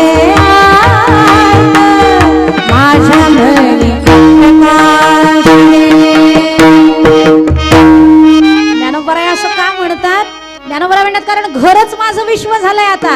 हे विश्वची माझे घर, ऐसी मती जयाची स्थिर, किंबहुना चराचर आपणची झाला, वेळ माझा संपला.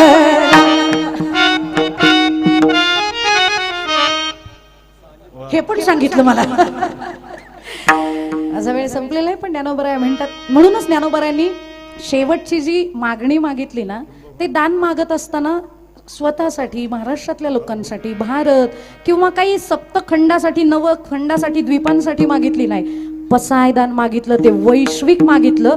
आणि मागताना एका देवाकडे मागितलं नाही, मग कुणाकडे मागितलं? मग असं गावातला माझा कोणीतरी देव आहे त्याच्याकडे मागणं नाही, मागणं सुद्धा विश्वात्मक देवाकडे आहे.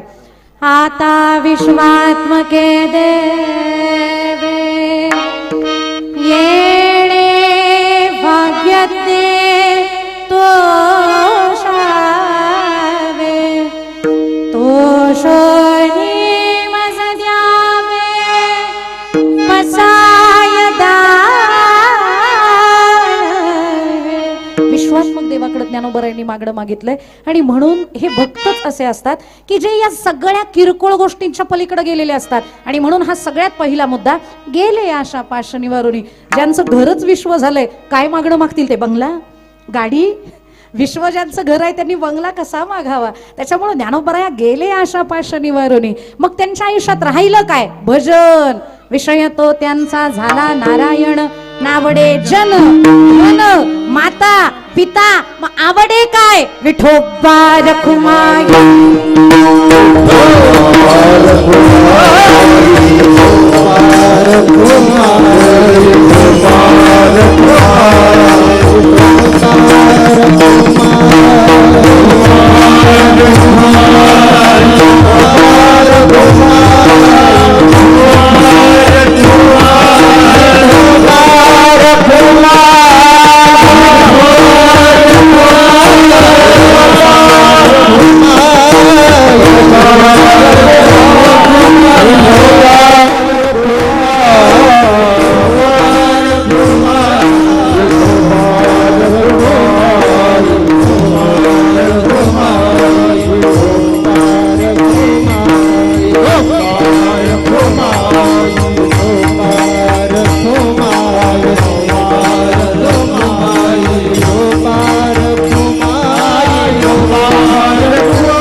पण तुमच्या प्रेमळ हारांसमोर आज सगळ्यांच्या हार मानते आणि धन्यवाद. विठ्ठल विठ्ठल.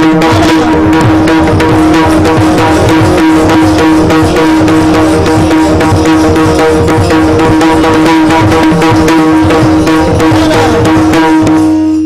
ऐसे जाणाचे देही उदास गेले आशा पाश निवारून विषय तो त्यांचा झाला नारायण नावडे जनधन माता पिता. मग कुणीच नाही आयुष्यात राहिलं, मग अडचण आल्यावर कोण? निर्वाणी गोविंद असे मागे पुढे काहीच साकडे पडो निधी. आमच्याही मागं पुढं उभं राहावं वाटत असेल तर आम्ही काय केलं पाहिजे? तुका म्हणे सत्य कर्माभावे साह्य घातलिया भय नरका जाणे. आता एक शेवटची 5 मिनिटं मी तुमची वाढीव घेणार आहे. याच्यानंतर काही कार्यक्रम नाही ना? जेवण पण नाही ना? तेच महत्वाचं आहे. लवकर आवरात आई. 9:05 झाले ते 5 मिनिटं फक्त चालती नाही? 5 मिनिटं. एवढा भव्य दिव्य कार्यक्रम आपल्या तालुक्यामध्ये. खरं तर एक कौतुक आहे, आयोजन जे करणारी मंडळी आहेत त्या मंडळींना गावं बरीच मोठी मोठी दाखवली होती, इथं करा तिथं करा, पण त्यांनी सांगितलं कार्यक्रम करायला अधिष्ठान लागतं. आणि तालुक्यात एवढं मोठं खंडेरायांचं अधिष्ठान सोडायचं आणि जायचं कुठं? त्यांच्याच छत्राखाली कार्यक्रम आपण केला पाहिजे. म्हणून सगळ्यात पहिल्यांदा मला फोन आला होता. खेड तालुक्याचं भीष्माचार्य म्हणून एक व्यक्तिमत्व ज्यांच्याकडे आम्ही बघतो ते हरिभक्त परायणचे मुक्ताजी दादा नाणेकर. दादांनी सांगितलं ताई, आणि दादांची एक स्टाईल आहे, दादा कधी कुणाला विनवणी करत नाहीत. दादा डायरेक्ट ऑर्डर सोडतात, ताई मीटिंग यायचं आहे. म्हटलं दादा हजर. तर नंतर म्हणले कीर्तन करायचंय. म्हणलं दादा मंजूर. या दिवशी करायचंय. मंजूर. पावती पुस्तक घेऊन जायचंय. ते नाही मला सांगितलं, ते नवऱ्याला सांगितलं. जावयांनी ते केलं पाहिजे. म्हणलं मंजूर. बरं आता करायचं म्हणल्यानंतर अनुभवी मी बाय बर्थ चिंचोडकर आहे. कळल्या तुमच्या भावना मला? बस बाई जागेवर, नको बोलू असं म्हणत आहे. हे कळलं मला, पण 2 मिनिटं तरी मी वाढवणार आहे. खेड तालुक्यातलं एक जुनं जाणतं आणि अभ्यासू व्यक्तिमत्व म्हणून ज्यांच्याकडे बघितलं जातं ते आमचे बंधुतुल्य हरिभक्तपरायण भरत महाराज थोरात आणि धडाडीचं एक युवा नेतृत्व हरिभक्तपरायण बिपिनदादा कोरडे. ह्या 2 जणांनी एकत्रित येऊन मला सांगितलं की ताई आपल्याला असा असा कार्यक्रम करायचा आहे आणि हा आमचा कार्यक्रम नाही. आणि एक वैशिष्ट्य सांगू का, त्यांनी मला अगोदरच सांगितलं होतं ताई कोणाचीच नावं व्यासपीठावर घेता कामा नाहीत, कोणाचीच नावं घेऊ नका. पण काय आहे, त्यांची जर नावं नाही घेतली तर पुढच्या वेळेला त्यांच्यासारखे तयार होणारे व्हायचे नाहीत. त्यांना याच्यातनं मिळणार काय नाही, उलट घरातलं जाणार आहे. ज्या दिवशी ते माझ्याकडे भेटायला आले होते त्या दिवशी नेमका भरतदादांच्या मुलीचा वाढदिवस होता आणि तिनं फोन केला, बाबा किमान आज तरी. त्यांनी सांगितलं तुम्ही फक्त तयारी करा, आलोच म्हणून ते 2 तास माझ्यासमोर बसलेले होते. त्यांचं आलोच किती तासायचं हे त्या दिवशी मला कळलं. कुठे गेले काय माहिती, एवढ्या वेळ इथं बसलेले होते. हा भरतदादा. आणि मला त्या दिवशी कळलं की ते चांगले शेफ पण आहेत म्हणून येणार आहे मी जेवायला. आणि त्यांनी 2 तास त्या दिवशी सगळ्या नियोजन बैठका, आमचे विजू अण्णा पवार असतील, आमचे खराबी काका असतील, कुठे गेलेत आमचे काका कडपाटील, ते काय वय झालंय ना काका, असं होतं माझ्याकडनं थोडं. आमचे कडकाका असतील, ही सगळी मंडळी जी आहेत ना ती झटून या कार्यक्रमाच्या पाठीमागं उभी राहिली. म्हणजे नवोदित कीर्तनकार असतील, जुने कीर्तनकार असतील, ह्या सगळ्यांनी एकत्रित येऊन तुम्ही आम्ही खेळीमेळी गदारोळी आनंदे हा खेळ नव्हे कल्याचा म्हणून मेळ जमविला या न्यायानं आपण सगळी मंडळी एकत्र आलात आणि या ठिकाणी हा भव्य दिव्य असा कार्यक्रम आपण पार पाडताय.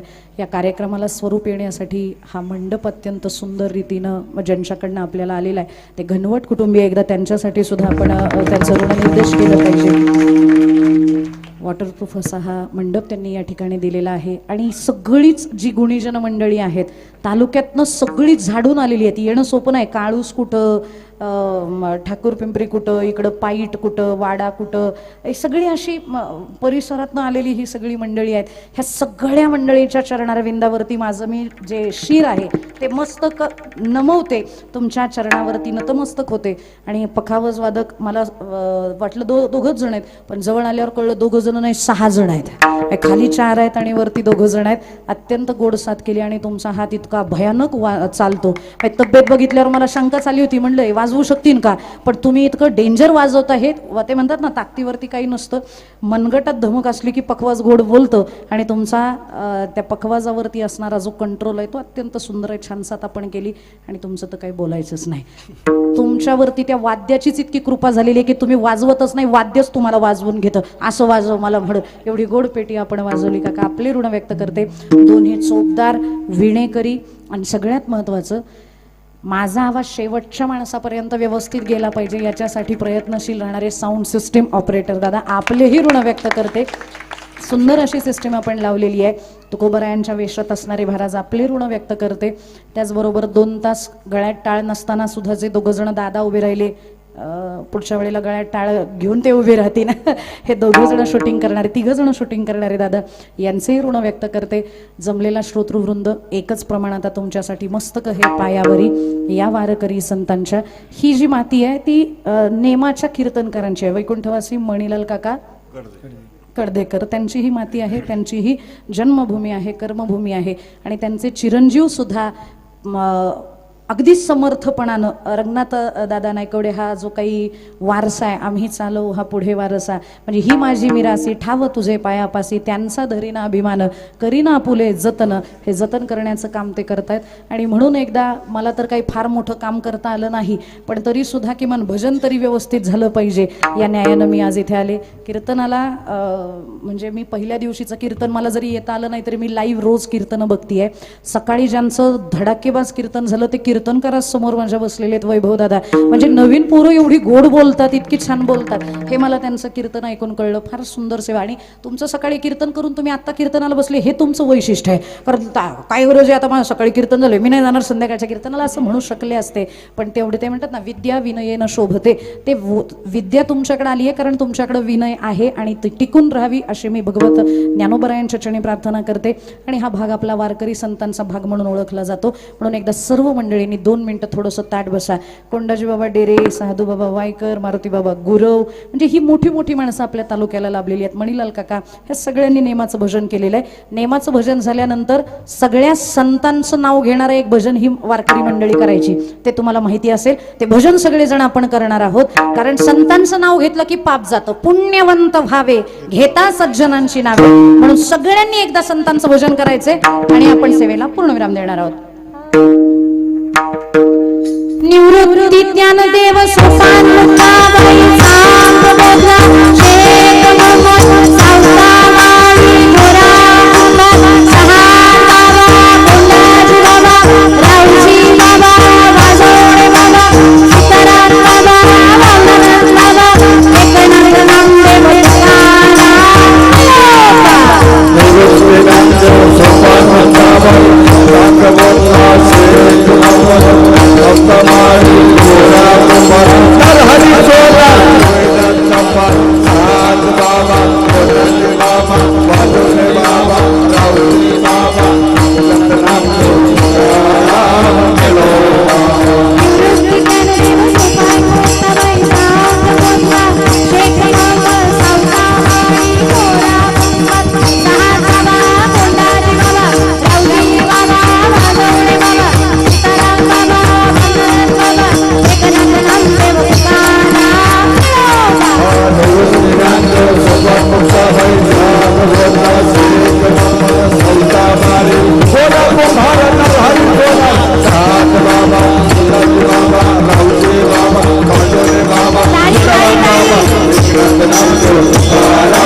सर्वांनी भजन केलं. सगळ्यांना नावं जमली ना, ऐकली का होईना ते महत्वाचं. सर्वांनी छान भजन केलेलं. भैरवी होणार आहे का? तुका म्हणे सत्य सर्मा व्हावे साये तुका म्हणे सत्य कर्मा व्हावे साये तुका म्हणे